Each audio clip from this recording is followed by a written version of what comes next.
बिस्मिल्लाहिर्रहमानिर्रहीम, अस्सलाम वालेकुम। मैं हुसैन इकबाल हूँ, हमारे यूट्यूब चैनल देख रहे हैं। तो जनाब, अगर आज ये कहा जाए कि एस्टेब्लिशमेंट ने बाज़ाब्ता तौर पे, बाकायदा तौर पे इमरान खान साहब के सामने सरेंडर कर दिया है, घुटने टेक दिए हैं, तो ये बात गलत नहीं होगी। आज पाकिस्तान मुस्लिम लीग नून का मशावरती इजलास हुआ, जिस इजलास की सदारत मियाँ मोहम्मद नवाज शरीफ साहब ने की,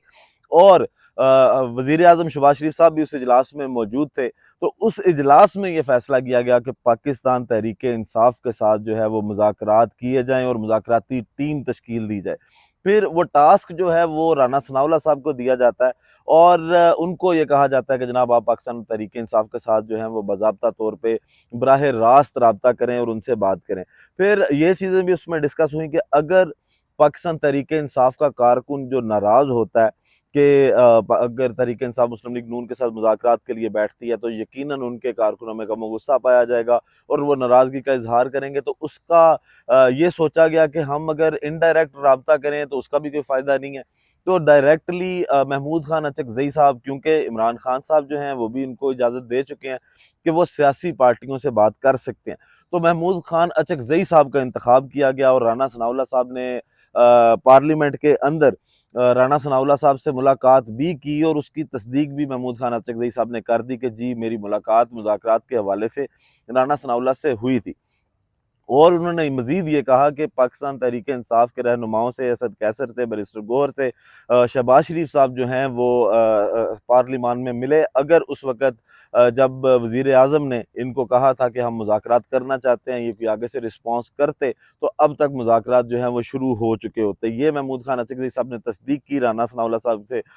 मुलाकात की कि हमें मुज़ाकरात की दावत जो है हुई है।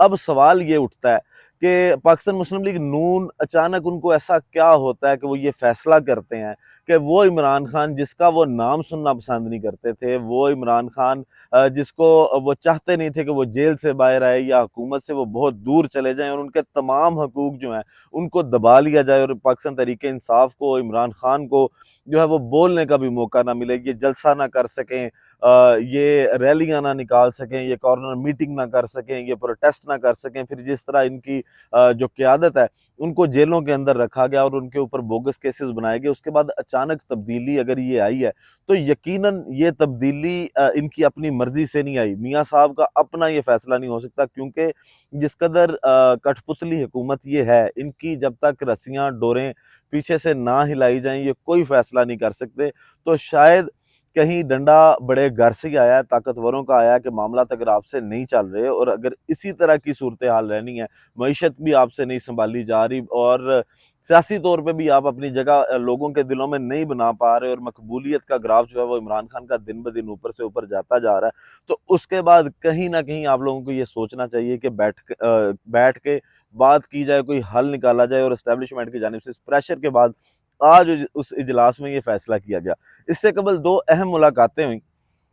उनका भी अगर देखा जाए तो इससे कहीं न कहीं ताल्लुक है कि पहले मौलाना फजलुर रहमान साहब के साथ जो है वो मामला ठीक करने की कोशिश की गई और दो तिहाई अक्सरियत को पूरा करने की कोशिश की गई। फिर सदर साहब जो हैं, आसिफ अली जरदारी साहब, वो आते हैं और वो मौलाना साहब से मुलाकात करते हैं, और गिले शिकवे उस मुलाकात में होते हैं। मौलाना साहब अपनी नाराज़गी का इज़हार करते हैं, नवाज़ शरीफ साहब के नवाज़ शरीफ साहब उनको मनाएँ, इस ख़्वाहिश का इज़हार करते हैं। उसके बाद वज़ीर आज़म शहबाज शरीफ साहब जो हैं, वो मुलाकात के लिए जाते हैं मौलाना साहब से, और वहाँ पे जाके उनसे उनकी खैरियत दरियाफ्त करते हैं और बातचीत करते हैं। आज अब्दुल गफूर हैदरी साहब ने दोनों मुलाकातों के बारे में बताया, और उन्होंने कहा कि जनाब, जो सदर आसिफ अली जरदारी से मौलाना साहब ने कोई डिमांड्स नहीं की, कोई जो अपनी ख्वाहिशात का इजहार मौलाना साहब ने नहीं किया, उनके आगे हमने कोई एजेंडा नहीं रखा अपना। और दूसरी चीज़ उन्होंने ये कही कि वज़ीर आज़म शहबाज शरीफ साहब जो आए, तो उनकी ये ख्वाहिश है कि पाकिस्तान की हुकूमत, जो इस वक़्त मौजूदा हुकूमत है, मौलाना फजलुर रहमान साहब अपनी जमात के साथ उस हुकूमत का हिस्सा बने। अब मामलात अगर वहाँ से भी ठीक नहीं होते, फिर उन्होंने ये कहा कि जनाब, हमारा इत्तेहाद जो पाकिस्तान तहरीक इंसाफ के साथ भी हो रहा है, वो सिर्फ़ पार्लिमान के अंदर जो कानून साज़ियाँ हो रही हैं उसके हवाले से हो रहा है, इसके अलावा सड़कों के ऊपर जो है वो हमारा पाकिस्तान तहरीक इंसाफ के साथ कोई इत्तेहाद नहीं हो रहा। फिर ये सारे मामलात अगर देखें, तो शायद मौलाना फजलुर रहमान साहब जो हैं, आज जिस तरह JUIFA की जानिब से ये भी कहा गया कि हमारा फ़िलहाल जो है वो हुकूमत का हिस्सा बनने का कोई इरादा नहीं है। तो उस फेलियर के बाद, हुकूमत ना चलने के बाद और प्रेशर के बाद, जो पब्लिक प्रेशर है, जो अवाम में मकबूलियत का प्रेशर है इमरान खान साहब का, उसके बाद शायद ये सोच लिया गया कि पाकिस्तान तहरीक इंसाफ के साथ बैठा जाए, उनके साथ बात की जाए। अब इस पे एक रिएक्शन तो पाकिस्तान तहरीक इंसाफ की क़यादत का आ गया, लेकिन अहम बात यह है कि इमरान खान साहब का इस पे रिएक्शन क्या आता है। आज बैरिस्टर गौहर साहब ने ये बात की कि हमें जो है इल्म नहीं है कि कोई हुकूमती कमेटी बनाई गई है मुज़ाकरात के लिए, और हमसे अभी तक इस पे कोई बात नहीं हुई। लेकिन अगर महमूद खान अचकज़ई साहब जो हैं उनसे बात की जाती है और हुकूमत कोई मुज़ाकराती कमेटी तश्कील दे के महमूद खान अचकज़ई से राब्ता करती है, तो ये खुशाइंद बात है। और अब मुज़ाकरात किन टर्म्स एंड कंडीशन पे होंगे ये हुकूमत की स्वाबदीद है, और कहाँ होंगे ये भी हुकूमत की स्वाबदीद है। बातें जब आगे चलेंगी तो उसके बाद देखेंगे क्या करना है। फिर इम्पोर्टेंट बात ये है कि इमरान खान साहब जो बार बार मुज़ाकरात की बात करते रहे, और उन्होंने ये कहा कि जनाब शहबाज शरीफ साहब जो हैं वो बड़े बेइख्तियार हैं, और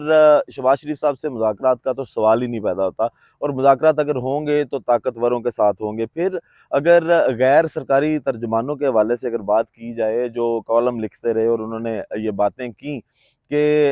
इमरान खान साहब को ये चाहिए कि अगर वो ये चाहते भी हैं कि ताकतवरों से बात करें, तो उस वक़्त ताकतवरों का सियासी नुमाइंदा जो है वो शहबाज शरीफ साहब हैं, तो शहबाज शरीफ साहब से बात कर ली जाए। अब देखना ये है कि क्या इमरान खान साहब जो हैं वो इस पे इस बात को मानते हैं, वो शहबाज शरीफ साहब के साथ बैठने को तैयार हैं। फिर अगर वो साथ बैठने को तैयार होते हैं, तो अपने कारकुन को किस तरह जो है वो उसका ज़हन बनाएँगे कि जी हम इनके साथ इसलिए बैठे हैं। फिर जो 3 शराइत इमरान खान ने हमेशा रखी कि एक 9 मई पे माफ़ी माँगी जाए। दूसरी बात ये कि जनाब हमारे जो क़यादत है जिसको गैर कानूनी तौर पे पाबंद सलासल रखा गया है, उनकी रिहाई की जाए, और 9 और 8 फरवरी पे जो डाका डाला गया मैंडेट पे, वो मैंडेट वापस किया जाए। क्या इमरान खान साहब अपनी इन 3 शराइत पे कायम रहते हैं जो उनको रहना चाहिए? क्योंकि इस वक़्त अगर इमरान खान साहब की मकबूलियत का ग्राफ है तो वो इसी वजह से है कि उन्होंने मुश्किल से मुश्किल हालात देखे, लेकिन वो जो अपना उनका स्टांस था कि मैं चोरों के साथ, मैं डाकुओं के साथ नहीं बैठूँगा, और जिस तरह की ज़ुल्म बर्बरियत